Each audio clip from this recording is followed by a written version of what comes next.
Okay, since now we're back on the road, let's talk about how we ended up on these particular two wheels.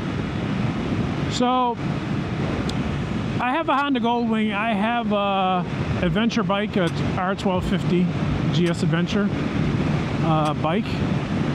And I was looking for another bike. Didn't want to get rid of those bikes. Was looking for another bike that was just a little bit lighter. Now, those bikes aren't heavy. You know, heavy. My Goldwing's about 800 pounds. My GSA is about, I don't know, 600 pounds. This bike, I think, fully ready to ride is about 440 pounds. I wanted something that was light, that I could ride around town with. I know that it's not going to be anything that I'm going to go on long trips with, long distance with, but just to be able to ride around, I wanted something lightweight. So I started looking at the naked bike category, which I was not familiar with. The first bike I looked at was the KTM, I think it's 890R. It's the Super Scalp. And I looked at some reviews of that bike. I like the way the bike looks, like the color scheme of the bike.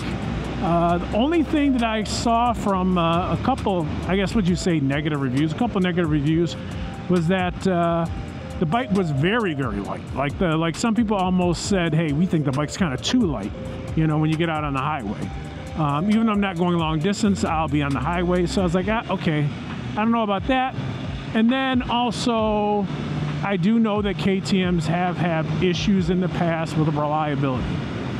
Last thing about the KTM that I really didn't care for, and I know it's not a big deal because the price of the 890 is not an expensive bike. I just don't like the KTM does that technology package where you have to pay extra for them to unlock the features like quick shifts. I just think that, I don't know, I just think that's cheesy.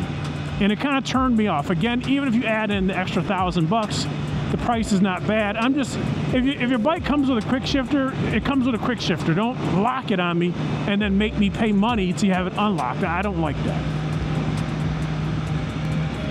Second bike I looked at was the Ducati Streetfighter, the V4.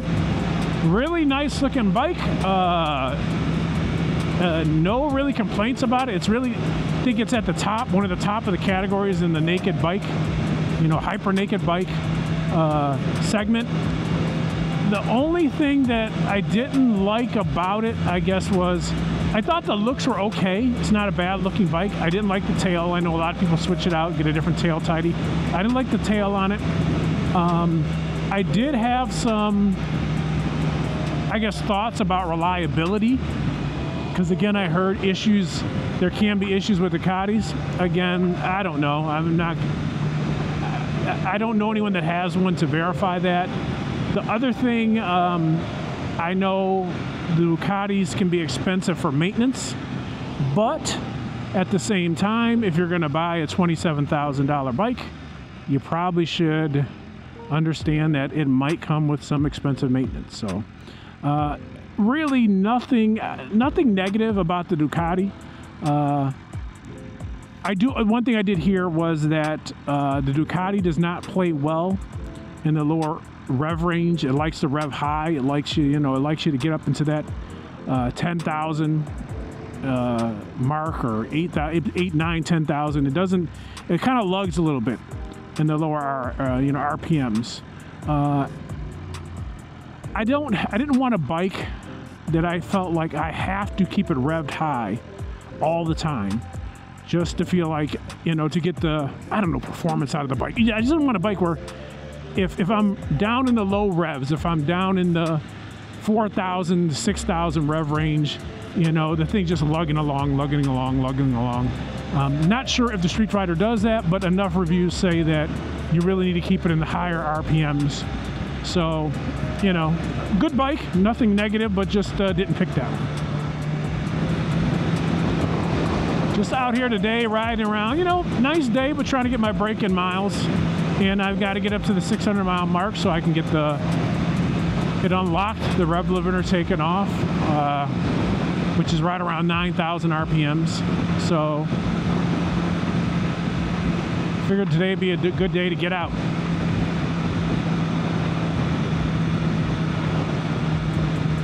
Third naked bike that I looked at was the Yamaha MT-10. I like the reviews I've seen on the Yamaha. Everyone seems to praise the MT10 and the MT09. Nothing, I don't think anyone has had anything negative to say about it. I think the new MT10, they've updated the technology on it, the dash on it, what makes it look a lot better.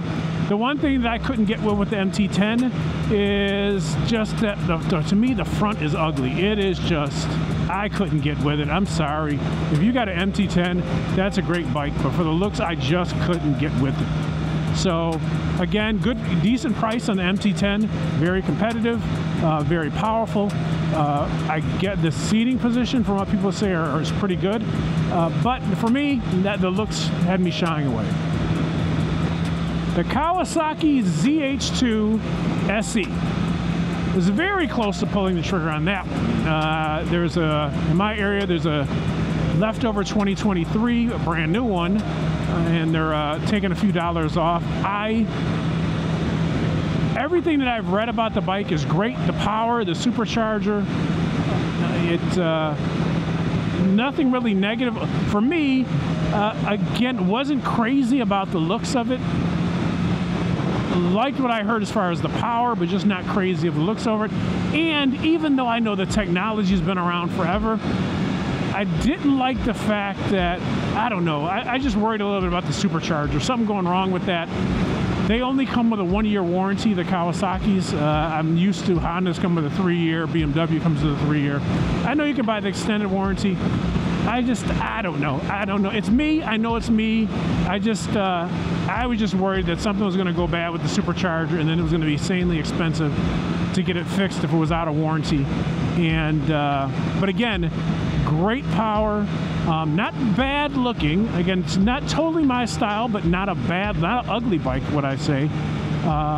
Prices very good, very competitive, but I was very close, but just didn't pull the trigger on that one.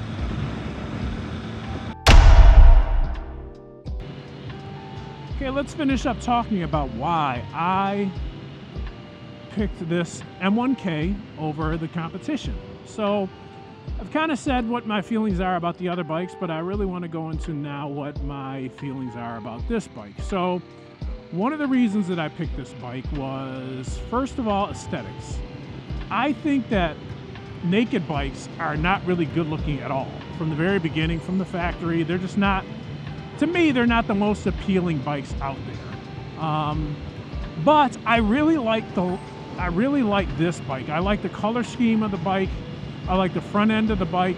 I like the carbon parts that are on the bike. I like how the carbon fiber wheels. So aesthetically, how the bike looked, to me, this was, a huge factor in picking this bike. I always go back to that old saying that when you get off your bike, if you don't look back at it to admire it, you got the wrong bike. And the other bikes, I wouldn't have done that. So that's just me personally. That's one of the reasons why I picked this bike. Second reason why I picked this bike, the engine performance, the engine, what it can do. 1000cc engine, 205 peak horsepower. I can't remember how many foot-pounds of torque. I'll throw that in there. I think it's 130. I might be way off on that, but I like the low-end torque on the bike. I like that it's I like the horsepower on the bike. I like, even though I'll never go that fast, I like that the bike can go. I know it can go like, I think the max is out at 176. I'm not going 176, but I like the fact that the bike has power. So when I want to engage the throttle, it's very easy to make this bike move. And I also like the stability of the bike. I'm on the highway right now. I'm not doing crazy speeds. I'm doing 65 miles an hour. I don't feel like I'm being blown all over the road. I don't feel like when tractor trailers go by or I pass a tractor trailer, it's pushing me all over the road. So I like the stability of the bike. I like the performance of the engine. The third reason I like this bike is I like having a bike that not everybody else has. And this bike here, they made a decent amount of them and, sent them over here to the US, but you don't see a lot of them. And especially for me, where I live, we don't have a BMW motorcycle dealership, so it's not easy to get BMWs. I think the closest one is 4 hours away. So having this bike, you know, when I go somewhere, it is unique that, you know, because no one has it. So I kind of like that fact. Even with my GS, you know, a GS is the #1 selling adventure bike in the world, but because we don't have a lot of them around here. In fact, I can't name one other person in my area that has a GS. So I like to be, I don't know, the person that's a little bit different than everybody else, have something that's a little bit different than everybody else. So that was another factor in why I picked this bike. Okay, that's my take on things. So let me close this video out. Again, if you have one of those other bikes that I'm talking about, you know, I'm not knocking them at all. I looked at those bikes as options to get. I just lean more toward this BMW for what my specific needs are, but those other bikes are fantastic. So I would say if you pick any bike on my list of naked bikes, you can't go wrong. And I'm sure there's other naked bikes out there that other people can add comments to that really are great bikes. So anyway, let me finish enjoying the rest of this day out here riding around. And everyone, I hope you have a blessed day, and I will be talking to you soon. Take care, everybody.